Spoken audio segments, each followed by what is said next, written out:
కలుగును గాక. అందరికీ వందనాలు. ఉద్యోగం అంటే దేవుడి ఉపనిషత్తు ద్వారా రాయించిన గ్రంథం.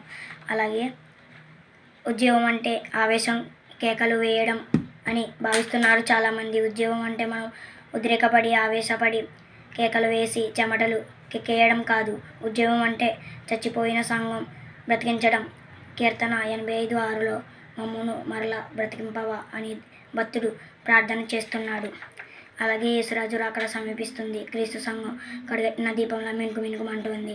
ఈనాటి సంఘ కన్యక వ్యూహిత సైన్య సమభీక రూపిణి. ఎప్పుడు అవుతుంది, ఎలా అవుతుంది తెలుసుకోవాలనుకుంటున్నారా? ఈ పుస్తకం మీకోసమే. బతుకున్న సంఘం ఏం చేయాలంటే అపోస్తలుల పునాది మీద క్రీస్తు సంఘాలన్నీ కట్టబడాలి. అప్పుడు దేవుడు ఆత్మ సంఘాలన్నిటి మీదకి బలంగా దిగి వస్తాడు.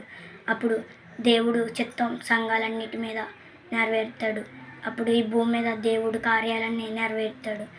ఈ గ్రంథాన్ని మీరే చదివండి. ఈ గ్రంథాన్ని చదివితే మీకు బోలెడన్ని విషయాలు అర్థమవుతాయి. చదివి సత్యం గ్రహించండి. దేవుడి మాటలు దీవించును గాక.